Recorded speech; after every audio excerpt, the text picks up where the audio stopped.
guys, what's up? I'm Alana or Charalanazad and welcome to my channel. Today I'm going to be answering the most common question that I get asked, which is how did I get a job at IGN? It all started in primary school.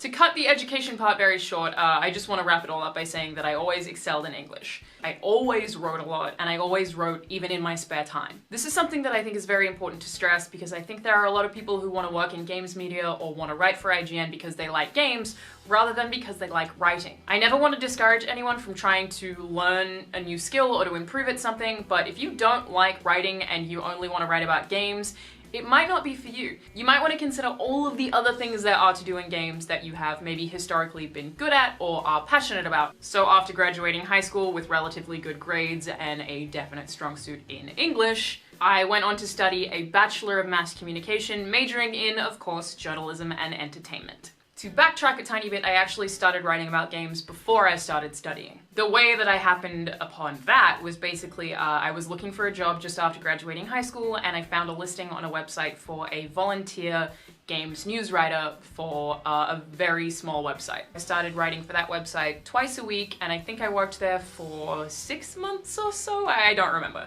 But during the time that I started writing for them, I also started writing for other websites as a volunteer. There were websites and magazines that I found that I knew because they were local, and basically what I started to do was compile everything that I had written, put it on a separate website, which I actually used a Tumblr blog, and then I would reach out to these websites on Facebook or Twitter and say, hey, here's my work, I'm really passionate about this, I would love to write for you. So I wrote for a bunch of different websites completely for free for, I think, around a year, and I think around the 6 months mark was where I actually started to study at the same time as well. From there, I started using Twitter a lot more often. I started interacting with editors and community managers on Twitter and trying to build relationships whilst also sharing links to every single thing that I wrote. So those people who I was getting to know via Twitter would also see all of my work. So I don't remember my timeline perfectly, but it did get to a point where I was using a casual job that I was working on the weekends to pay for my flights to go to events, to cover games in person, and to meet other people who worked in the industry. I found out about them via social media or because I had asked community managers or PR reps for their email addresses. I was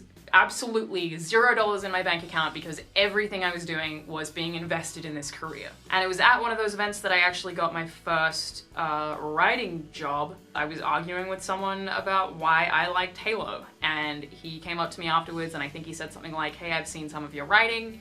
I thought you were very articulate in that article. I want you to review games for us. I will pay you to do that. I think this is probably around the same point in time where I started my YouTube channel. I started my YouTube channel as a way to learn to video edit and to get more comfortable on camera. So it was basically at the same time where I was building up a video presence that he eventually paid me to review games for his website. And things just kept kind of going that way in that I used that to pitch to other magazines or other websites. Around that time was just after I'd started making videos, so I was trying to get on video for more companies, so I was doing the same thing that I did with writing for video. It was basically contacting companies and saying, hey, I want to make news videos for you. I think there are 3 separate companies that have been relatively heard of at this point that I was the first one to make a news video for them because I pitched them on it. It was also around the same time that I was getting a lot more comfortable on camera that I started to pitch to radio stations, and I actually ended up getting a position on a local radio station in Brisbane, so I was live on radio every Wednesday, which was awesome. That's for Triple Z. Shout out to Z Games. I love you guys. One of the things that I did in that hustle was apply to a competition that Xbox Australia were having to send someone to E3 to be an Xbox Insider.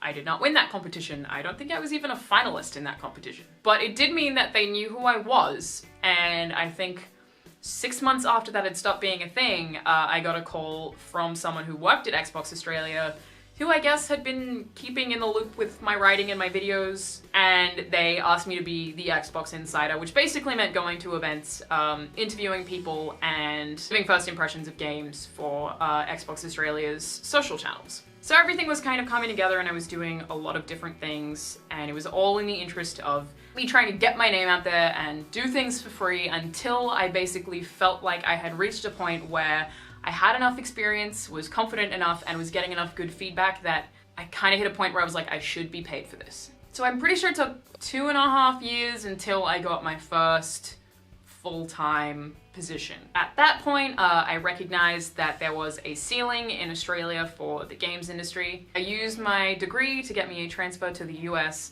as an international student entirely with the goal of ending up at a place like IGN.